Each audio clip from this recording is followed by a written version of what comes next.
Well, we'll start off this week's Grow weather forecast with a look at the drought monitor. Some unfortunate news on the drought monitor. The drought has gotten worse. We're seeing more of the state included in a drought category this week. Now, last week we were looking at around 28% of the state not included in a drought category. This week, roughly around 26% of the state is not included in a drought category.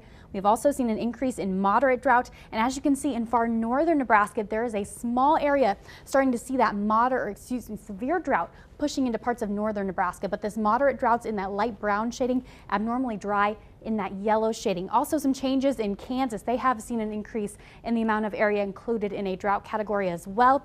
In Kansas, last week we were looking at around 84% of the state not included in a drought category. This week, around 60% of the state is not included in a drought category. They have also seen an increase in the area included in moderate drought. You can see moderate drought area from southern Nebraska stretches down into parts of northern Kansas. And once again, anywhere in that yellow shading, we're looking at abnormally dry conditions. Let's take a look at what we can expect for the next several months. 1 month out, almost all of Nebraska and northern Kansas included in the potential for above normal temperatures. Really, that stretches up into the northern U.S., stretches down into the south, parts of the south, and then up to parts of the east coast, looking at that potential as well. Anything not shaded, looking at equal chances for 1 month out.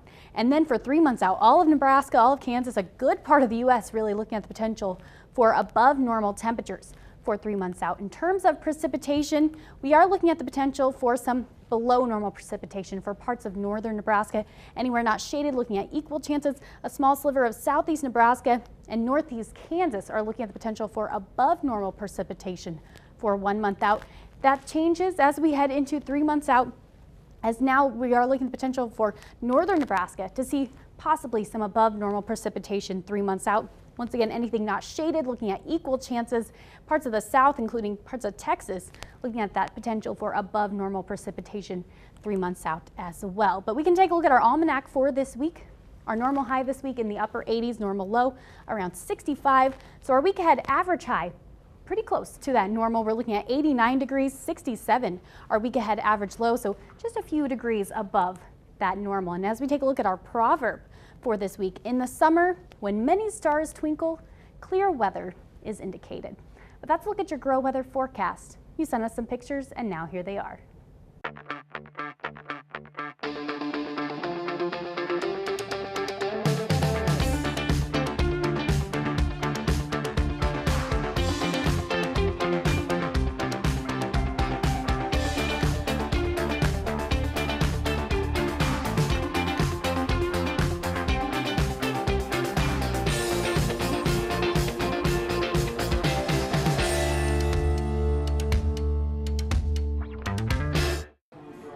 Pictures from the county fair, out irrigating, whatever you're doing, send them to us. grow@nebraska.tv. Of course, we are also on Facebook, Twitter, and Instagram.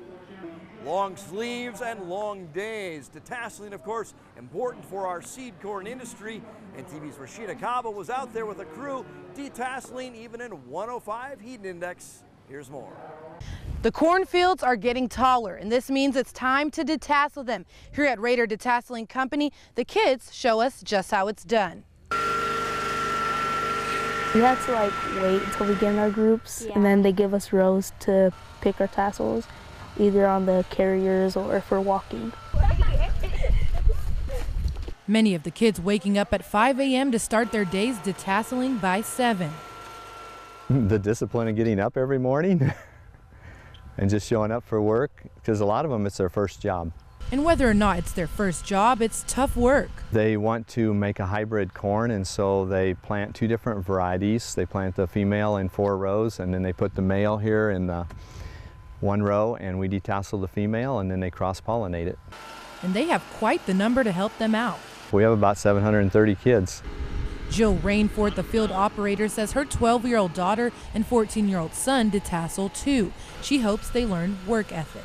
It's tough work, it is. It's muddy and messy, but I did it. I trudged through, and just taking pride in their work and motivating and being internally motivated to do this. The money's the purpose ultimately, but to look back and go, yeah, I detasseled, that says something. The worst part? The heat. So hot. They have to wear glasses, a hat with a net, and gloves. They say the only way to get through the scorching temps is to constantly hydrate. The three girls go to Walnut Middle School in GI and say this has given them a newfound appreciation for their parents who work at JBS.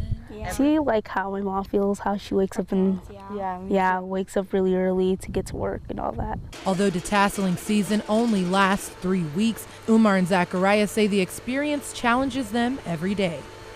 Like it's hard, but when you go home, then tomorrow you want to come back because it feels like easy, but when you go there, then it's hard. In Trumbull, Rashida Kaba, NTV News. And in the midst of detasseling season, it points out the importance of safety, especially for young people on the farm. Here's more on an upcoming event. Animal safety, fire prevention, machinery safety, safety with chemicals, hearing protection, and hidden hazards. And we'll also have some appropriate versions of these things for the adults with them on some of the sessions so that they can learn something while their child learns something, and then later they can get together and talk about maybe potential hazards or issues they need to address at their home. And again, I want to stress, these are fun things. They're not going to be lectured to. Still to come, we're hanging out at the Howard County Fair. Meet our Farm Youth of the Month up next. Hi, I'm Weston Bonsack, and you're watching Grow on NTV.